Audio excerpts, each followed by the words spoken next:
네, 마가복음 46번째 시간이고요. 제목은 무소유와 부자 청년이라는 제목입니다. 마가복음 10장 17절에서 22절까지 말씀 보겠습니다. 마가복음 10장 17절에서 22절까지 말씀 같이 읽을게요. 예수께서 길을 나가실새 한 사람이 달려와서 꿇어 앉아 묻자오되 선한 선생님이여 내가 무엇을 하여야 영생을 얻으리이까? 예수께서 이르시되 내가 어찌하여 나를 선하다 일컫느냐? 하나님 한 분 외에는 선한 이가 없느니라. 내가 계명을 안 하니 살인하지 말라, 간음하지 말라, 도둑질하지 말라, 거짓 증거하지 말라, 속여 빼앗지 말라, 내 부모를 공경하라 하였느니. 그가 여짜오되 선생님이여 이것은 내가 어려서부터 다 지켰나이다. 예수께서 그를 보시고 사랑하사 이르시되 내게 아직도 한 가지 부족한 것이 있으니 가서 내게 있는 것을 다 팔아 가난한 자들에게 주라. 그리하면 하늘에서 보화가 내게 있으리라. 그리고 와서 나를 따르라 하시니 재물이 많은 고로 이 말씀으로 인하여 슬픈 기색을 띠고 근심하며 가니라. 아멘. 네, 인간이 가진 인격이란 독자적인 행동 경향을 말합니다. 네, 어렵지 않죠? 네, 인간이 가진 인격이란 독자적인 행동 경향을 말해요. 이런 인간이 가진 그 인격이라는 독자성 때문에 신학자들은 이거를 이제 자유의지다라고 표현을 합니다. 그래서 자유의지가 온전하게 우리 인간에게 있느냐 없느냐를 가지고 신학자들은 그것을 논하고 있어요. 그래서 자유의지가 내가 독자적인 인격으로 내가 마음대로 할 수 있는 게 자유의지잖아요. 이런 게 있느냐 또는 아니면 하나님의 절대 주권 속에 포함되어 있는 자유의지냐 를 가지고 비슷한 말인 것 같지만 결과가 이제 전혀 다르죠. 그래서 이 두 가지를 가지고 지금도 교회들은 두 갈래로 이렇게 나누어져 있어요. 크게 이제 감리교와 장로교로 나누어져 있죠. 감리교는 인간의 자유의지를 인간의 인격을 거의 다 존중하는 쪽이고, 우리 장로교는 인간의 가진 자유의지도 하나님의 구속 안에 하나님의 그 손길 안에 있는 자유의지로 보는 거예요. 그러니까 뭔가 다 할 수 있어요, 없어요? 다 할 수 없어요. 그렇게 보는 두 가지 경향이 있어요. 물론 우리 주맘교회는 이제 장로교에 속해 있기도 하고 또한 그 교리를 우리는 지향합니다. 그래서 인간이 가진 자유의지는 독자적인 것처럼 보이지만 사실은 하나님의 예정 속에 묶여 있는 자유의지로만 보는 거예요. 그러니까 같은 자유의지라도 그 단어가 표현하는 내용이 서로 다른 거죠. 그러니까 감리교가 말하는 자유의지와 우리가 말하는 자유의지는 좀 차이가 있어요. 그래서 자유의지가 있다고 보면 사실 교회가 부흥하는 데 큰 도움이 돼요. 자유의지가 있다고 하면. 왜냐하면 뭔가를 가르치고 종교화시키기가 너무 편해요. 근데 자유의지가 없다, 그냥 하나님의 섭리고 하나님의 예정 속에 있다 그러면 사람들이 열심히 할까요, 안 할까요? 열심히 안 해요. 그래서 학문적으로나 아니면 부흥을 위해서나 거의 대부분 자유의지가 있는 쪽을 선택을 합니다. 그래서 대한민국만 좀 특이하게 장로교회가 많은 거지, 미국 같은 경우는 장로교회가 별로 없어요. 오히려 다른 교단들이 오히려 더 많이 있습니다. 즉 문자적으로 보면 처음에 에덴 동산에서 하나님은 아담과 하와에게 독자적인 인격, 자유롭게 결정할 수 있는 그런 인격을 하나님이 주신 것처럼 보여요. 즉 생육하고 번성하라고 말씀을 하셨고 또 하지 말라는 것도 있었죠. 선악과 동산에 있던 중앙에 있던 그 나무는 먹지 마라, 나무의 실과는 먹지 말라 말씀하셨어요. 그러니까 이거는 하고 이거는 하지 마라 이렇게 얘기를 하셨다는 거죠. 그러면 그 안에 자유의지가 속해 있구나라고 생각할 수 있어요. 즉 생육하고 번성하고 자유있게 선악과를 먹을지 말지를 우리가 결정할 수 있는 거. 이게 자유의지가 있는 것처럼 보이지만 사실은 그 자유의지도 하나님의 절대적 주권 속에 있다라는 거죠. 포함되어 있다라는 거죠. 그래서 하나님의 계획으로 돌아가는 거예요, 세상은. 그러니까 선악과를 먹은 것도 사실은 하나님의 계획 속에 들어있는 플랜이었다라는 거죠. 그런데 오늘은 이제 이 타락 전에 자유의지에 관한 이야기를 할 것은 아니에요. 그러니까 안심을 하셔도 돼요. 뭐 이게 맞다 저게 맞다 이제 많이 이제 예정론을 안 믿으신 분들은 이제 이런 부분을 가지고 이제 많이 공격을 하시는데, 오늘 본문은 이제 그런 얘기는 아니고 문제는 타락한 이후의 자유의지에 관해서 이야기하고 싶다라는 거예요. 타락한 이후에 과연 타락한 이후에도 여전히 독자성을 가진 자유의지로 내가 하나님을 떠나서 살고 있는 것, 내가 선택한 것이냐라는 거예요. 그러니까 하나님이 타락한 인류에게 자유의지를 주었기 때문에 이들이 타락한 이후에도 자기가 살고 싶은 대로 살고 있는 것이냐, 아니면 그 또한 하나님의 예정 속에 들어있는 것이냐, 그 얘기를 하는 거죠. 그러니까 무슨 말이냐면, 하나님이 아담과 하와에게 생육하고 번성하라는 말씀을 주실 때 우리 인간은 요게 타락 전에 주신 말씀이라는 걸 잊어버려요. 그러니까 생육하고 번성하라는 타락 이전에 주신 말씀인데, 우리는 지금도 생육하고 번성하는 게 하나님이 보시기에 기쁘고 좋은 거라고 생각해요. 그런데 물론 노아에게도 동일한 말씀을 주셨어요. 생육하고 번성하라. 근데 그 말씀을 주실 때도 홍수로 사실은 인간들이 다 죽고 난 다음에 주신 거예요. 그러니까 죄 가운데 생육하고 번성하라는 이야기가 아니라는 얘기죠. 그래서 타락한 이후에 생육하고 번성하면 여전히 하나님 보시기에 좋을까요? 네, 안 좋겠죠. 그건 타락 전의 모습이라는 거예요. 그래서 하나님 보시기에 좋은 것은 타락 전에 아담과 하와가 생육하고 번성하는 모습이지, 타락을 하고 나면 이 아담과 하와가 뭐가 된다 그랬어요? 마귀가 된 거라 그랬잖아요. 마귀가 되었는데 마귀들이 열심히 생육하고 번성하면 하나님 보시기에 좋아요, 안 좋아요? 안 좋은 거예요. 그러니까 밥의 탑을 쌓는 게 사실은 타락하지 않은 사람들이 쌓으면 하나님 보시기에 좋아야 돼요. 그런데 타락한 인간들이 그걸 쌓기 때문에 하나님 보시기에 좋지 않으신 거예요. 그러니까 흔히 말하는 생육하고 번성하여 부자가 되는 것이 하나님 보시기에 좋다라는 논리는 맞아요, 틀려요? 틀린 거예요. 그러니까 우리는 생육하고 번성해서 막 재산을 막 모아. 그러니까 아브라함처럼. 아브라함 부자였잖아요. 욥도 부자였잖아요. 그래서 막 양이 뭐 수천 마리, 뭐 낙타가 수천 마리 이렇게 많이 모으는 걸 하나님이 기뻐하신다라고 우린 착각하더라는 거예요. 근데 그 자체가 이미 하나님의 보시기에 좋은 일이 아니라는 거예요. 그러니까 이 땅을 정복하며 누리며 부자로 사는 거. 특히나 연예인들이 연말 시상식에서 이런 얘기를 하잖아요. 대상을 받고 나면 모든 것은 하나님의 영광입니다. 내게 대상을 받게 해주신 그 하나님을 찬양합니다. 이게 뭐예요? 생육하고 번성하여 내가 부자가 되었더니 이 영광을 하나님께 돌립니다잖아요. 근데 성경은 그렇게 영광을 돌리라고 한 적이 없다라는 거죠. 그러니까 우리가 누리고 있는 이런 것들로 하나님께 감사하라는 이야기를 하지 않고 있더라는 거예요. 오히려 너가 많이 쌓은 대상을 타기 위해서 많은 사람들을 떨어뜨렸잖아요. 아닌가요?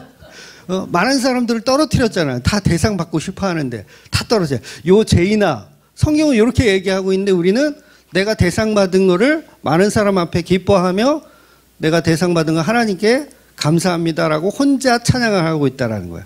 다른 사람들은 대상 못 받아서 열받아 죽겠는데 하나님 왜 저 인간만 대상 주세요? 저는 안 주고요. 이러고 있는데 쟤는 찬양해. 그래서 죄라는 것은 인간이 가진 그 인격이 하나님의 위격과 동일하다고 보는 거예요. 그러니까 하나님이 누리고 하나님이 번성해야 할 것을 자기가 누리고 번성해야 했으니까 같은 레벨에 있다라고 생각하는 거죠. 그리고 내가 만든 선악의 체계로 세상을 판단하고 세상을 살아가고 있는 거예요. 이것은 선이다, 이것은 악이다. 누구의 판단으로? 인간의 판단, 내 판단으로. 그러니까 하나님은 분명히 너는 청지기로 에덴 동산을 다스리라고 했는데 본인들이 왕으로 살고 싶은 거예요. 부자로 살고 싶은 거예요. 그러니까 부자라는 말이 하나님이 부자시고 우리는 청지기인데 마치 내가 부자인 것처럼 살아가요. 이게 선악과 먹은 증상이라는 거예요. 그래서 그 죄의 결과로 아담과 하와는 에덴 동산에서 추방을 당한 거예요. 그러니까 에덴 동산은 말 그대로 부자의 세상이었어요. 아담과 하와가 부자로 살았어요. 어디에서? 에덴 동산에서. 그런데 쫓겨났죠. 쫓겨났으면 이제 뭘로 살아요? 가난뱅이로 사는 거야. 가난뱅이로. 그러니까 하루라도 노동을 하지 않으면 먹고 살 수 있어요, 없어요? 없어요. 가난뱅이로 사는 거예요. 그때는 에덴 동산에 있을 때는 부자였어. 내가 먹고 싶으면 얼마든지 과일을 따서 먹든가 아니면 뭐 고구마를 캐서 먹든가 뭐 먹을 수 있었어. 그런데 이제는 노동하지 않으면 살 길이 막막합니다. 가시왕건키로 곡식도 없고요. 감자나 고구마를 찾기가 힘들어요. 물론 제가 살아본 건 아니지만 나무의 열매가 가득 열리고 있었는데 에덴 동산에서는 지금은 막 이 쭉정이만 가득해요. 그러니까 농사를 하지 않으면 배를 채울 수가 없는 상황. 그래서 추방당했다는 말은 더 이상 하나님과 인간에 함께하지 않는다를 의미해요. 단절되었다. 즉 자유의지가 아니라 이제는 자유의지를 갖고 사는 게 아니라 하나님의 단절된 상태로 살아가는 걸 이야기하는 거예요. 그래서 자유의지란 하나님의 통치 속에 있을 때가 진정한 자유의지이고 자유의지는 지금의 자유의지는 하나님과 완전히 단절된 상태. 그러니까 요걸 한마디로 이제 방종의 상태라고 하는 거예요. 자유의지가 있는 게 아니에요. 그러니까 세상 사람들이 막 마음대로 살죠. 그래서 쟤는 쟤의 자유의지로 자신의 자유의지로 저렇게 막 산다라고 생각하지만 그게 자유의지를 갖고 막 사는 게 아니라 그냥 방종하고 있는 거예요. 그러니까 하나님의 단절에 죗값을 치르고 있는 것뿐인 거죠. 자유의지가 아닌 거예요. 그래서 추방당했다는 말은 더 이상 하나님과 함께 하시지 않는다는 뜻이고 하나님이 주신 인간의 인격이라는 자유의지가 사라졌다는 뜻이에요. 인격 자체가 없는 거죠. 세상의 모든 사람들은 인격 자체가 없이 그냥 타락한 존재로 살아가고 있는 거예요. 자기의 선택도 아닌 거예요. 본인들은 내가 이걸 선택했다라고 믿지만 선택된 게 아니라 인격이 없으니까 자기 마음대로 방종하며 그냥 살아가는 거예요.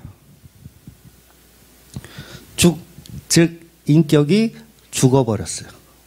언제? 선악과를 먹음으로 인해서 죄의 결과로 인격이 죽어버렸어요. 그래서 하나님의 주권 속에 독자적인 행동 경향인 그 인격이 죽어버린 거예요. 독자적으로 뭘 할 수 있는 게 아니라 이제는 그냥 방종으로 살아가고 있는 거. 그래서 하나님을 믿지 않는 사람들이 자신의 자유의지로 믿지 않는다가 아니라 그들은 뭐가 없다? 인격 자체가 없는 거예요. 그냥 인격이 없으니 방종하고 있는 겁니다. 그래서 짐승하고 똑같아진 거예요. 짐승이 자기 자유의지로 갖고 살아가는 게 아니에요. 그들은 그냥 본능적으로 살아가는 거죠. 자유의지가 아니라. 그래서 지옥 가는 자들은 하나님이 주시는 인격 자체가 없는 겁니다. 흔히 세상 사람들의 논리가 뭐냐면 아니 창조주가 피조물인 인간들을 만들어 놓고 이 피조물들을 또 지옥에 보내는 그런 하나님이 이 말이 되느냐라고 보통 이렇게 이야기를 하잖아요. 그런데 죄송하고 정말 무서운 이야기지만 지옥 가는 자들에게는 인격이 없어요. 그러니까 하나님은 그들을 인격체로 보지 않는 거예요. 그러니까 뭘로 봐요? 그냥 마귀, 사탄으로 보는 거예요. 그러니까 우리가 우리의 자유의지로 죄를 선택하고 우리의 자유의지로 살아간다 그 말 자체는 맞지가 않는 거예요. 자유의지 자체가 없는 그냥 방종의 상태로 살아가는 겁니다. 그러니까 그런 상태가 지옥과도 마땅한 상태인 거예요. 쉽게 말해서 영이 죽은 거예요. 영이 죽었어요. 그 영이 죽은 뭐예요? 자유의지 자체도 없는 거예요. 인격 자체가 없어요. 그래서 저와 여러분도 사실은 다 죽은 영이에요. 다 죽었어요. 어디 가야 마땅하다가 지옥 가도 마땅한 그런 자들이에요. 그런데 그렇게 타락한 인간을 인격을 불어넣고 성령을 불어넣기 위해서 예수님이 이 땅에 오셔서 십자가라는 복음으로 완성하시고 다 방종으로 가는데 그들 중 몇몇을 뭐예요? 인격체로 대우를 해주시고 계신 거예요. 이게 복음이죠. 그래서 죽은 인격을 살리는 방법이 십자가에 죽으신 예수님의 그 갈비뼈를 취해서 그 갈비뼈로 여자를 만들듯이 성도를 만들어주는 거예요. 그런데 이 성도를 만들었는데 이 성도 자체도 이제는 인격이 생긴 게 아니라 여전히 무인격이에요. 그 무인격은 어떤 무인격이냐면 예수님에 관한 인격만 우리가 받는 거예요. 아, 이거 좀 어렵다. 쌍. 그러니까 우리가 우리의 자유의지로 방종할 수 있는 자유의지가 없는 상태를 무인격이라고 하는 거예요. 그러니까 오로지 하나님의 섭리대로 예수님의 창조대로만 움직이는 신부된 교회가 되는 거죠. 그래서 무인격체. 네. 그래서 인격이 없으니 하나님과 다른 마음을 품을 수가 없는 거예요. 그걸 성령에 사로잡힌 자라고 하는 거예요. 다른 마음을 품을 수가 없어. 왜냐하면 다른 마음을 품으려면 내가 자유의지가 있고 내 자유로운 인격이 있어야 되는데 이게 무인격이다 보니까 성령님이 하시는 대로 그냥 이끌어가는 거예요. 그러니까 내 삶을 누가 책임지고 있는 거예요? 성령께서 그냥 책임지고 있는 거예요. 내가 내 인격을 발동할 수가 없어요. 왜냐하면 내 인격 자체를 믿질 않아요. 성도는. 누구만 믿어요? 예수님의 진리만 믿게 되어 있는 거예요. 그래서요, 성령 받은 사람, 택하심을 받은 사람은 믿지 말라고 아무리 애를 써도 막 이단들이 와서 사탄이 와서 막 아무리 애를 써도 된다 안 된다? 안 되는 거예요. 왜냐하면 인격이 있어야 어떻게든 그 거짓말로 해가지고 이렇게 탁 뺏어갈 텐데 이 무인격이야. 이 개념을 이해하셔야 돼요. 무인격이야. 아나무인이야. 나는 예수만 보고 예수만 믿고 예수만 미쳐 있어. 그걸 무인격이라고 하는 거예요. 그러니까 인간의 자유의지나 인간이 선택한 독자적인 인격 자체가 없는 상태. 그래서 인간은 인격이 없으니 하나님과 다른 마음을 품어서 죄를 범하는 것이고, 그리고 그 인격은 오직 예수님만이 주어줄 수 있는 거예요. 본인의 인격으로 주시는 거죠. 그걸 이제 연합되었다 하는 거죠. 그러니까 내 안에 누구의 인격만 있어요? 예수님의 인격만 있는 거예요. 내 인격은 없어. 죽었어. 내 인격은 죽었어. 그리고 다시 태어났는데 그 다시 태어난 게 예수의 인격이라는 거죠. 그런데 타락한 사람들은 뭐예요? 뱀의 인격을 지니고 있는 거예요. 옛뱀의 인격을 지니고 열심히 사는 거죠. 그래서 이 사회에서 위인으로서 종교적으로서 뛰어난 어떤 사람이 본문의 말씀처럼 무소유를 주장하면서 모든 재산을 다 가난한 사람들에게 주고 자신은 이제 산속에 들어가서 풀만 먹고 홀로 산다 해도 그것은 선을 행하고 있는 거예요? 악을 행하고 있는 거예요? 그 자체도 악을 행하고 있는 거예요. 왜? 인격이 없는데 자기 인격체를 막 포장하고 있으니까. 그 상태가 이미 하나님과 단절된 상태요, 지옥의 상태를 이야기하는 겁니다. 그러니까 나름대로 선을 베풀며 살아도 하나님의 영광에 이루지 못하는 거예요.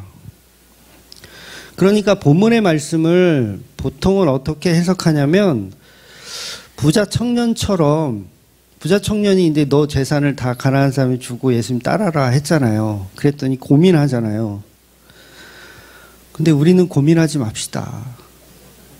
우리는 가난한 자에게 우리 재산 다 주고 오직 예수님만 따라갑시다. 믿으시는 분 아멘 하세요. 그러면 하늘의 보화가 가득 있을 거예요. 이런 말씀의 교훈이 아니라는 거예요. 오히려 그런 사랑이 가능한 인간은 아무도 없다라는 이야기를 오늘 본문은 하고 싶은 겁니다. 즉 돈이 많은 부자 중에 자기 재산을 가난한 사람에게 다 나눠주고 무능력한 예수를 따를 수 있는 존재는 인간의 힘으로는 불가능하다는 얘기를 하는 거예요. 왜? 인간에게는 인격이 없기 때문에 그래요. 그것이 가능한 사람이 존재한다면 정말 자기 재산을 다 주고 무능력한 예수를 따라갈 수 있을 만한 그런 인격체가 존재한다면 예수님은 이 땅에 오실 필요가 없어요. 네. 그런 사람들 몇 명만 모아가지고 이렇게 천국 만들면 되잖아요. 그럼 예수 없이도 다 구원을 받는 거잖아요. 그것만 해내면. 그래서 우리 기독교는 다른 종교와 다르게 우리 인간들이 만들어 놓은 선을 실천하는 종교가 아니에요. 그러니 저와 여러분이 오늘 본문을 읽고 가난한 사람에게 전 재산을 나눠주고 나는 선한 사람이 되었다라고 착각에 빠져서는 안 된다는 거예요. 부자 청년은 오늘 본문에서 돈 욕심 때문에 고민하고 예수님을 따르지 못했는데 우리는 할 수 있지 않습니까? 한번 해보자. 각자 재산 있는 거 써내세요. 얼마인지. 한 번에 못하면 우리 두 번에 합시다. 한 번에 못 내면 두 번에 냅시다. 뭐 할부로 내든가. 흔히 연예인들이 왜 기부 많이 하잖아요. 기부천사 그래서. 대다수가 또 연예인들 기부하시는 분들 보면 또 기독교인들이 또 그렇게 많아. 자기는 기부를 많이 해서 하나님의 뜻에 맞게 산다라고 생각을 하지만 그건 그냥 종교일 뿐이라는 거예요. 본문은 그런 이야기를 하는 게 전혀 아니라는 거죠. 예를 들어서 무소유하면 우리 법정 스님이 생각이 나잖아요. 그러니까 법정 스님 같은 분이 무소유를 주장하며 자기 것을 다 이렇게 주고 이렇게 가난한 사람 주고 자기는 산속에서 무소유를 주장하면서 살아요. 그러니까 이 법정 스님은 예수님을 대신해서 성불하신 법정 예수가 되는 거예요. 쉽게 얘기해서. 그러니까 오늘 본문의 메시지를 이루신 분이 누구예요? 법정 스님이시잖아요. 자기 스스로 무소유를 주장하셨고 극락에 갔다라고 믿으실 거예요. 그러니까 오늘날의 많은 불자인들도 법정 스님을 무소유, 즉 예수라고 믿는 거예요. 그 자체가 거짓 복음이며 거짓 종교라는 거죠. 그래서 지금도 불교인들 중에는 법정 스님과 같이 무소유를 주장하시는 분들을 이제 성불하셨다. 이렇게 표현하기도 합니다. 그런데 성경은 이 땅 어느 누구도 선한 인간은 아무도 없다라는 말씀을 하는 거예요. 왜냐하면 이 세상에서 추구하는 선이라는 자체가 악에게 이미 지배당하고 있기 때문에 그래요. 그러니까 선이라고 행하고 있는데 그게 악에게 지배당한 선이라는 거예요. 그래서 우리는 가짜 종교를 만들어요. 그리고 그것을 선이라고 믿고 그 악인데 악을 선으로 섬기고 있는 거죠. 그래서 인간의 종교나 철학, 그 어떤 논리로도 우리는 무소유를 주장할 수 없다라는 거예요.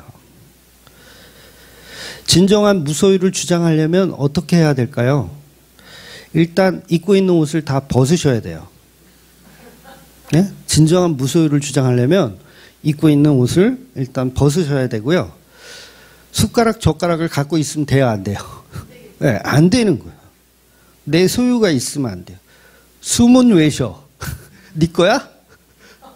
숨 쉬잖아요, 우리가 공기를. 숨은 왜 쉬어? 네 거야? 무소유를 주장하려면. 그러니까 인간은 무소유를 주장할 수가 사실은 없는 거예요. 없는 건데 마치 할 수 있다라고 속이는 게 종교라는 거예요. 더 아이러니한 것은 이 무소유라는 책을 썼잖아요. 법정 스님이. 이 책이 초판이 1976년에 써졌대요. 그 당시 책값이 얼마냐면 280원이었대요. 제가 인터넷에 좀 조사를 해봤어요. 책값이 280원이었대요. 근데 지금 이 초판, 이 책, 1976년에 팔렸던 그 책이 지금도 중고시장에 팔리는데 얼마에 팔리는 줄 아세요? 시세가 280만 원이래요. 280원짜리 책이 지금 구할 수가 없으니까 시세가 계속 올라가지고 280만 원에 거래가 된대요. 그러니까 얼마 전에 그 방송인 유병재 씨 아시죠? 유병재 씨가 이 초판 이거를 사려고 막 이렇게 알아보다가 280만 원짜리 책인데 100만 원에 샀다고 그거를 SNS에다 올렸더라고요. 진짜 제가 검색도 해봤어요. SNS에 올렸대. 280만 원짜리 무소유를 100만 원에 샀다. 싸게 샀다. 이러면서 막 자랑을 하더라고요. 그러니까 280원짜리가 280만 원이 됐으면 이게 몇 배가 오른 거예요? 10,000배가 오른 거예요. 10,000배가. 그러니까 인간이 말하는 무소유는 사실 엉터리라는 거죠. 그러니까 무소유라는 걸 하기 위해서 무소유 책을 소유하는데 100만 원을 투자했다. 이 자체가 엉터리인 거예요. 인간 세상은 이렇게 선과 악이 뒤죽박죽이 되어 있어요. 무엇이 선인지 무엇이 악인지, 여기가 어둠인지 여기가 빛인지, 지금 이게 더운지 추운지 어디가 출구인지 입구인지 모르는 거예요. 그야말로 혼돈 가운데 있는 겁니다. 어디가 이 세상이. 그게 왜 그렇다고요? 방종된 세상, 단절된 세상이기 때문에 그래요. 그래서 혼돈 속에서 사람들은 종교라는 것을 만들어 놓고 결국은 자기가 만든 선을 추구하는 거예요. 근데 그 선이 아니고 그냥 우상덩어리였다라는 거죠. 아무리 내가 진심을 담아서 기도하고 신에게 지혜를 구하고 종교를 만들고 철학을 논해도 우리 인간들은 그냥 혼돈 속에 그냥 갇혀 있는 거예요. 그러니까 본문의 부자 청년은 자기는 율법을 잘 지키며 선하게 잘 살고 있다고 자부하고 있지만 그건 누구만의 생각이었어요? 자기 자신만의 생각이었어요. 그러니까 이 청년은 역시 혼돈이라고 하는 모순에서 빠져나오지 못하고 있었던 상태. 그걸 오늘 본문에서 예수님이 정확하게 지적을 해주고 계신 거예요. 그러니까 이 청년은 악을 행하고 있으면서 이것이 선이다라고 자기가 자기를 속이고 있던 거죠. 그러니까 자기가 자기를 가스라이팅 하는 거예요. 우리가 성경을 보면서 흔히 큐티를 하잖아요. 큐티를 하면서 자기가 자기를 가스라이팅해. 이건 선이다 그러면서 악인데 악을 읽고 선이다 이렇게 자기가 자기를 가스라이팅 하는 거예요. 이게 왜 그러냐면 이게 습관 때문에 그래요. 어리석은 습관 때문에. 여러분 우리는 빨간 신호등에 멈추잖아요. 파란 신호등에 건너요. 그런데 예를 들면 어떤 박사들이 모여서 이런 신호체계는 잘못됐다. 우리 인간의 습성은 빨간색에 돌진하고 싶은 심리가 있고 파란색에 멈추는 심리가 있다. 그래서 감각적으로 이 신호체계는 지금 잘못 만들었다. 그러니까 이거 바꿔야 된다라고 해서 그래?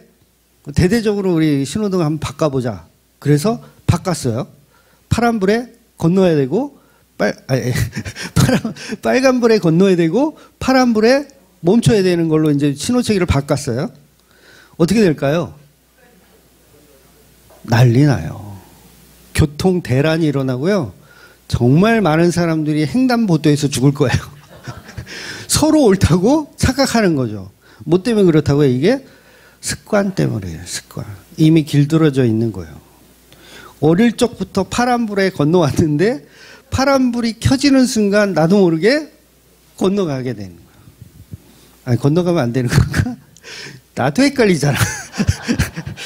뭐 때문에 그래요? 습관 때문에. 그러니까 성경을 봐도 이미 오랜 시간 가스라이팅 당했기 때문에 진리를 보지 못하는 거예요. 그냥 내가 보던 습관, 내가 들었던 습관, 계속 교인들은 가스라이팅 되어 있는 거예요. 오늘 본문도 마찬가지죠. 그냥 가난한 자를 구제하고 예수님 따르면 하늘에 보화가 있다. 그냥 이 끝이에요. 습관이에요. 그냥 그렇게 믿어버리는 거예요. 그래서 전 재산을 다 팔아서 아프리카로 선교 가기도 하고. 누구 얘기하는 거 아닙니다. 자기 재산 다 나누어주고 나는 무소유로 사니까 하나님이 기뻐하시는 삶을 살고 있다라고 스스로가 자기를 가스라이팅하고 있는 거예요. 오늘 본문의 부자 청년도 마찬가지죠. 자신은 뼛속까지 악한데 선하다고 착각하고 있는 거예요. 왜냐하면 나는 다 구제봉사하고 이웃사랑하고 했으니까. 그런데 그 자체가 옛뱀의 지배를 받고 있다는 걸 본인은 모르고 있다는 거죠. 결국은 교회들도 불교와 똑같이 종교적으로 가는 거예요. 무소유를 해야, 무소유를 가르쳐야 교회들이 잘 가르치고 있다라고 스스로가 자기를 거짓 복음으로 만들어가는 거죠. 그러니까 이게 스스로란 표현이 내 자신이 마귀가 되어버린 거예요. 그러니까 외부에서 마귀가 와서 우리를 막 조종하는 게 아니라 우리 자체가 인격이 없어버리니까 마귀가 되어 있는 상태인 거예요. 그러니까 성경을 보더라도 비진리를 진리인 양 믿어버리는 거죠. 그러니 지금도 수많은 교인들이, 종교인들이 다 포함해서 하나님의 말씀을 왜곡하고 거짓으로 만들어버립니다. 인간 속에 선이 없기 때문에 그렇고 인격이 없기 때문에 그래요. 그래서 악을 선으로 바꾸고 있어요. 악을 선으로 바꾸고 있어요. 로마서의 말씀처럼 악에게 지지 말고 선으로 악을 이겨라 라고 했는데 진리가 없으니까 반대로 악을 행하면서 그것을 선이라고 착각하고 있는 거예요. 이 세상 사람들은 팔이 다 두 개 있죠. 팔이 다 두 개 있어요. 그들을 우리는 정상인이라고 부릅니다. 그리고 좀 고급스럽게 배운 사람들은 비장애인이라고 말해요. 팔이 두 개 있는 사람을.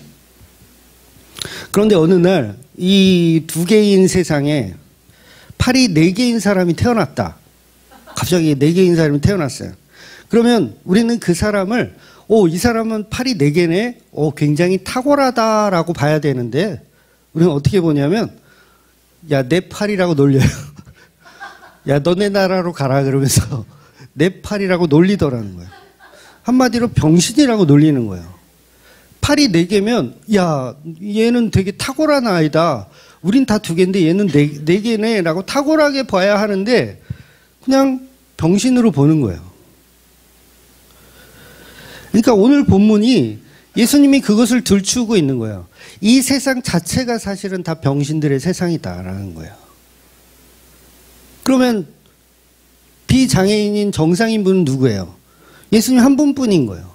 너희들이 지금 다 탁월하지 못한 병신들인데 니네들끼리 진리라는 걸 만들어서 팔 4개 있는 사람을 병신이라고 이렇게 지적질하고 있다라는 거죠.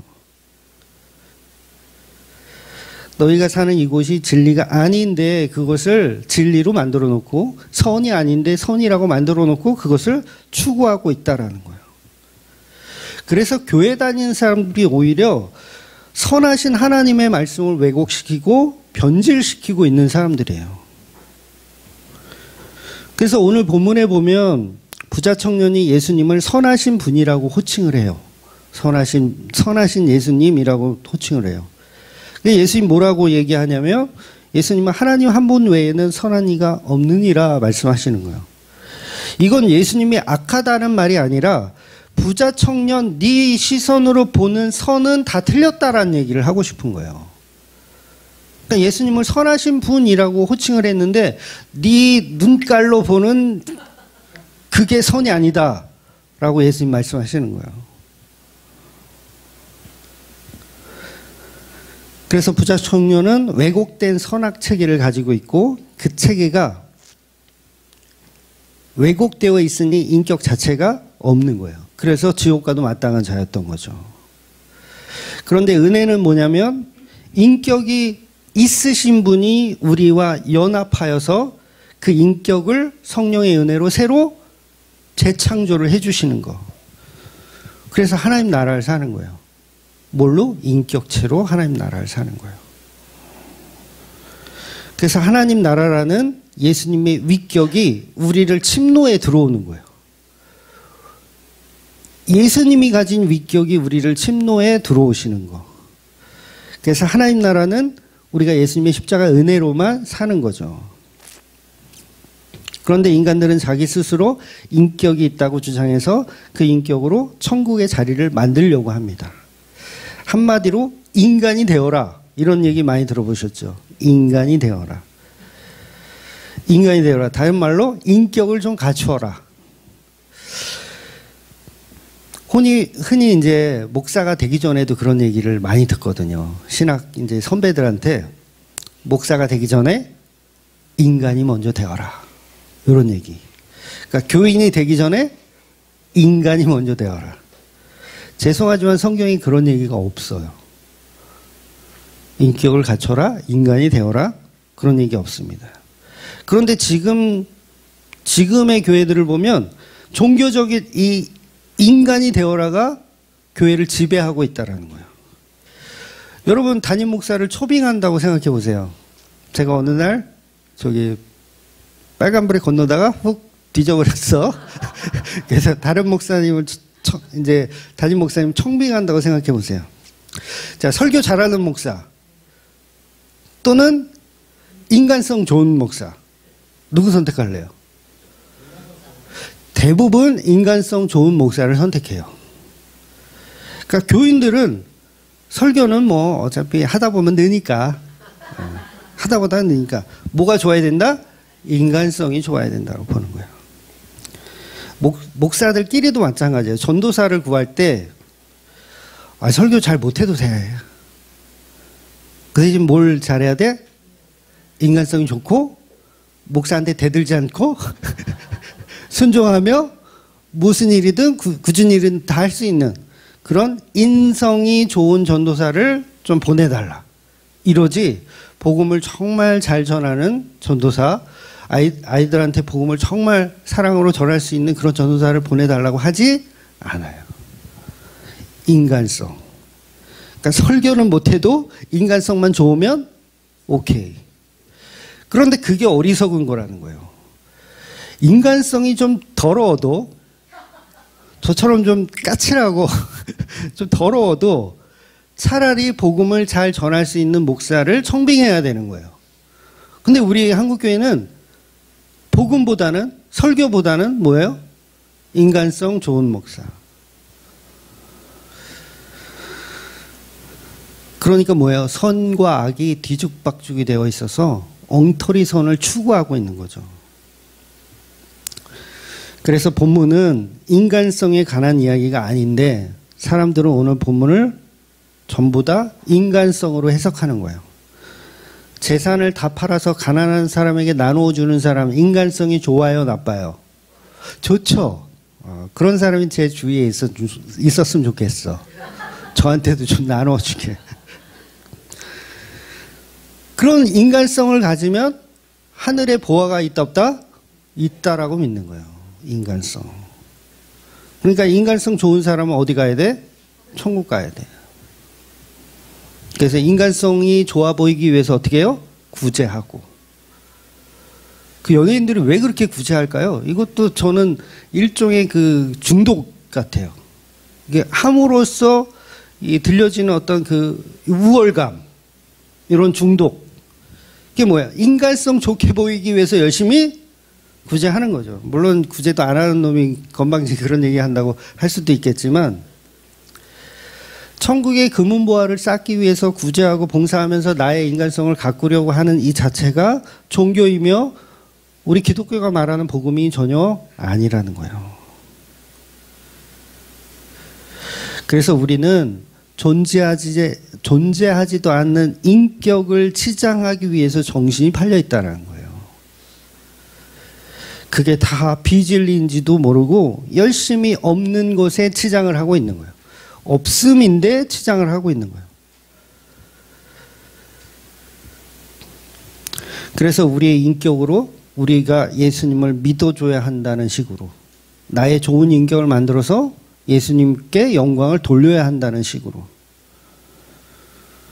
아니요, 우리는 예수님을 믿을 만한 인격 자체가 없다라는 걸 알아야 돼요. 이미 선악과를 먹었고 우리의 인격은 추방당했어요. 살릴 수 있는 방법이 없어요. 인격을 살릴 수 있는 방법이 없어요. 그런데 그걸 치장하고 있으면 어리석은 것이죠. 그래서 진짜 성령 받은 성도는 나의 인격을 주장하지 않습니다. 그래서 누구를 구제하더라도 그걸 자기의 자랑으로 삼지 않아요. 네. 너는 아무것도 아니니 그냥 죽어라 하면 무인격으로 죽는 거예요. 그 욥이 그걸 경험하고 있는 거예요. 욥이. 결국 뭐냐면 복음 속에서는 너는 무인격이다요. 창조주가 누구냐? 그 질문을 욥에게 한다고요. 창조주가 누구냐? 그러니까 욥은 계속 인격을 주장하는 거예요. 나의 인격을. 그래서 성도는 나는 아무것도 아닙니다. 나는 당신의 종입니다. 종은 뭐예요? 인격이 있어요? 없어요? 없어요. 인격이 어디 있어, 종이. 나는 당신의 어린아이입니다. 어린아이가 인격이 있어요? 없어요? 없어요. 절대 무능력의 없음을 주장하는 게 우리 기독교의 성도들이어야 한다는 거죠. 그런데 나의 인격을 챙기고 피조물의 자리에 있음을, 나의 인격이 있음을 계속 챙긴다면 그건 성령 받은 모습이 아니라는 거예요. 그래서 지난주는 천국에 갈 수 있는 어린아이와 같은 아이들에 관한 이야기였다면 오늘은 이제 그 반대의 이야기를 하는 거예요. 천국에 갈 수 없는 인격을 가진 부자에 관한 이야기를 하는 겁니다. 결국 소유가 있다고 하는 부자들은 하나님의 나라를 못 가고 소유가 없다고 하는 자들이 하나님의 나라를 가는 것이다 라고 말씀하는 거예요. 그래서 나는 율법도 지키고 헌금도 많이 했고 봉사도 많이 했고 예배도 잘 드렸으니 잘 갈 것이다. 하나님 나라를 잘 갈 것이다. 그런데 그렇지가 않다라는 이야기를 하는 겁니다. 오직 천국은 무능력자들이 가는 곳이에요. 어린아이처럼 그냥 예수님 품에 안기는 그런 존재들이 간다라는 얘기예요. 그래서 이 인격이라는 죄성이 어디에서 나타나냐면 하나님의 생각과 우리의 생각이 다를 때 나타나요. 우리의 자존심을 부리는 거죠. 인격도 자존심에서 나오거든요. 자존심을 부려요. 누구한테? 하나님한테 자존심을 부려요. 부자 청년은 자기 인격 때문에 고민에 빠진 거예요. 자기 인격 때문에. 자신은 분명 성경에 나오는 율법들을 꼬박꼬박 다 지키고 있다고 굳게 믿고 있어요. 안식일 지켰죠. 11조 꼬박꼬박 냈죠. 이웃사랑도 철저하게 했어요. 그래서 20절에 이 부자 청년은 자신 있게 선생이여 내가 이것들은 어려서부터 이미 다 지켰나이다 하는 거예요. 여러분 이 청년은 처음부터 예수님에게 영생에 관한 것을 질문하러 온 게 아니에요. 내가 천국 갈 만한 사람이니 그걸 확인받으러 온 거예요. 이미 자기는 천국에 갈 수 있다라고 생각하고 있어요. 그리고 그걸 예수님께 확인받으러 온 거예요. 그러면 예수님이 칭찬해 줘야 되죠. 그랬니? 잘했구나. 너는 충분히 하나님 나라를 가겠다. 너는 참 대단하다. 어떻게 십계명을 그렇게 어릴 때부터 이렇게 잘 지켰니? 야, 너는 하나님 나라 너가 아니면 누가 가겠니? 너가 아니면 누가 가겠니? 이렇게 해 주셔야 되는데 그 청년의 죄성을 들추어내시는 거예요. 그러니까 결과적으로 이 청년이 주장한 행위들은 사실은 다 거짓이었던 거죠. 본인은 거짓이 아니라고 생각했는데 자신도 모르게 거짓이었던 거예요. 결국 예수님은 너는 지금 하나도 못 지키고 있다. 그 말씀을 하시는 거예요. 너 스스로 너를 속이고 있었던 것이다.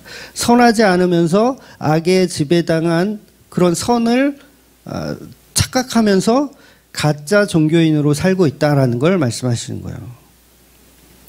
그러니까 우리가 교회 다니는 사람들 중에 여러분 중에, 저와 여러분 중에 나는 하나님 사랑하고 이웃 사랑을 잘 실천하고 살고 있지 라고 혹시 생각하시는 분이 계시다면 그분은 가짜입니다. 많은 교회들은요, 새해가 되면 표라는 걸 만들어요. 2024년 표고. 근데 대부분 표가 뭔지 아세요? 하나님을 사랑하고 이웃을 잘 사랑하는, 섬기는 교회. 이렇게 표를 만들어서 교인들에게 주입시키죠. 하나님 사랑해야 되고 이웃을 사랑해야 된다. 이웃을 섬겨야 된다. 이렇게 표를 만들어서 주입시키는 교회가 있다면 그 교회는 가짜입니다. 제가 명확하게 얘기할게요. 그 교회는 가짜이거나 아직 가짜인 교회. 나중에 또 돌아올 수 있으니까. 가짜이거나 아직 가짜인 교회. 본문은 하나님의 사랑과 이웃 사랑을 우리더러 실천하라는 말이 아니에요. 실천하라는 말이 아닌데 표로 이웃을 사랑하는 교회가 됩시다. 이러면 돼야 안 돼요. 안 되는 거예요. 그거 못 알아듣는 거예요. 하나님 사랑과 이웃 사랑은 뭘로 이루어지냐면 예수님의 십자가로 이루어지는 거예요. 우리는 그것을 믿음으로 영생을 얻는 것이고요. 그러면 뭘 전해야 돼요? 예수님의 십자가가 하나님 사랑과 이웃 사랑임을 전해야지 우리가 예수님의 자리를 빼앗고 우리가 예수가 되어서 우리가 하나님을 사랑하고 우리가 이웃을 섬기는 교회가 됩시다 하면 그건 가짜이거나 아직 가짜인 교회인 거예요. 그러니까 오늘 본문을 가지고 부자들은 천국에 가기가 낙타가 바늘구멍으로 들어가는 것처럼 어려우니 부자 청년처럼 돈 때문에 하나님 앞에 인색한 사람이 되지 맙시다. 요러면 그걸 가짜라고 하는 거예요. 돈보다 하나님을 사랑하십니까? 그럼 내놓으십시오. 좀. 그들이 사탄의 지배를 받고 있는 거짓을 선동하는 사람들이에요. 본문에서 예수님은 구체적으로 10계명을 거론하고 있어요. 10계명 중에서도 이웃사랑을 이야기하고 있습니다. 살인하지 말라, 가난하지 말라, 간음하지 말라, 도둑질하지 말라, 거짓 증거하지 말라, 속여서 빼앗지 말라, 내 부모를 공경하라. 그런데 부자 청년이 자기가 이웃을 정말 사랑하고 있다고 착각하고 있었던 것이지 이것들을 하고 있었다, 못하고 있었다? 못하고 있었다는 거예요. 그래서 예수님이 제시한 게 뭐예요? 모든 재산을 다 팔아서 가난한 사람들에게 줘라. 그러면 네 말이 맞다. 그런데 이 청년은 고민하잖아요. 고민하는 자체가 뭐예요? 이웃사랑을 하고 있었다, 안 하고 있었다? 안 하고 있었다예요.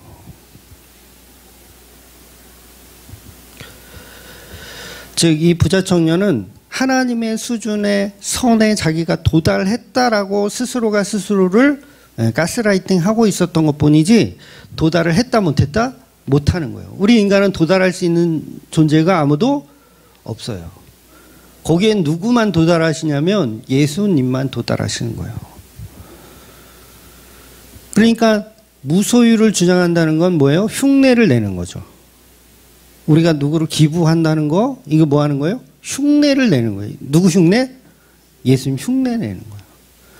기독교는 예수님을 흉내내는 종교가 아니라 우리는 불가능하니 저 예수님을 믿습니다가 복음이에요. 그런데 모든 종교들은 예수가 되려 그래요. 그리고 그걸 실천하면 하늘 상급을 쌓을 수 있다라고 가르칩니다. 무소유를 주장하며 살며 우리는 성불할 수 있다라고 하는 게 불교예요. 근데 기독교가 똑같이 그렇게 가더라는 거예요.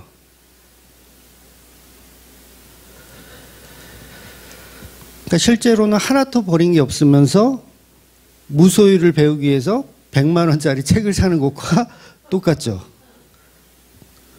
그것도 중고시장은 경쟁이잖아요. 소유해야 되잖아요. 그래서 본문의 청년은 기분이 상한 것입니다. 기분이 상했어요. 22절에 보면 슬픈 기색을 띠고 근심하며 가니라.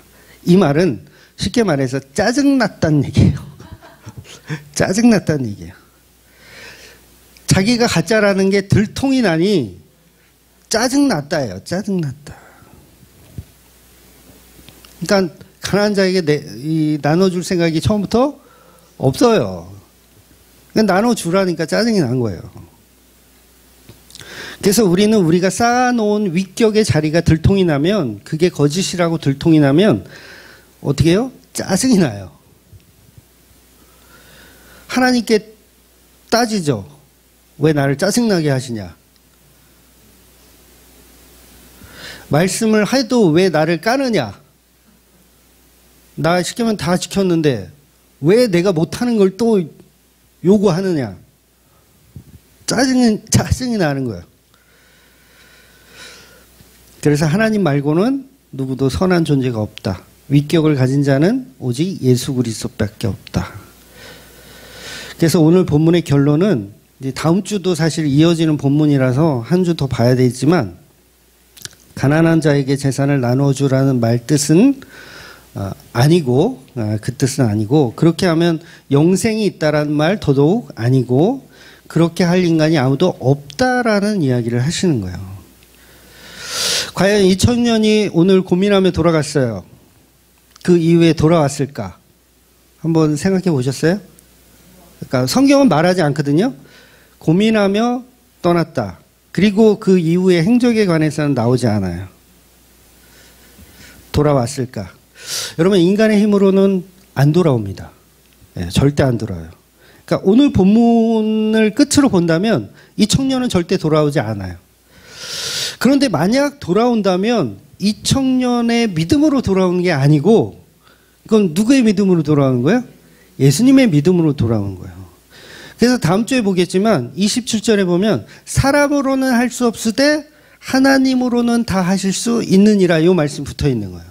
그러니까 이 청년은 자기 힘으로, 자기 인격으로는 불가능해요. 안 돌아와요. 그런데 누가 개입하면, 성령이 개입하면 이 청년은 돌아옵니다. 그래서 이 부자 청년이 근심하고 돌아가서 자기 재산을 다 가난한 사람 주고 돌아왔다라는 얘기가 아니라 자기의 죄성을 알고 돌아오게 되어 있는 거예요. 그래서 그 근거가 어디 있냐면, 저는 이 청년이 돌아왔다라고 해석을 하고 싶거든요. 그 근거가 어디 있냐면 그 본문에 나와요. 그러니까 21절에 보면 예수께서 그를 보시고 사랑하사 이르시되, 우리가 읽은 본문이에요.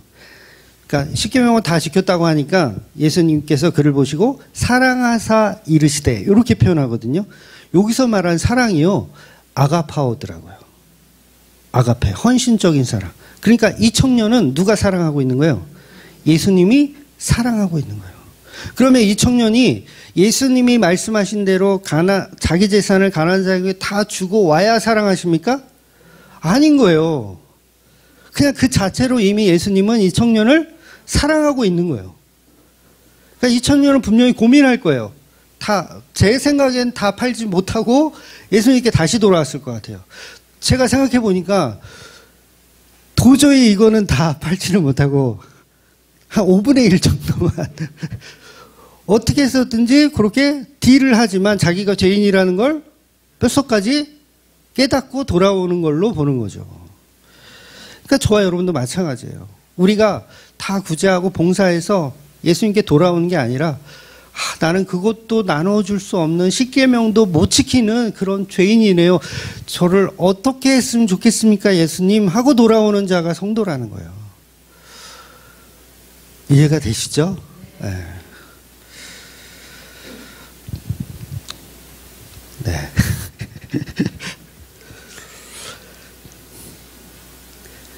그래서 반드시 예수님이 이루시는 믿음, 예수님이 이루시는 십자가로 그 영생을 사시는 저와 여러분이 되시기를 주의 이름으로 축원드리겠습니다. 아멘.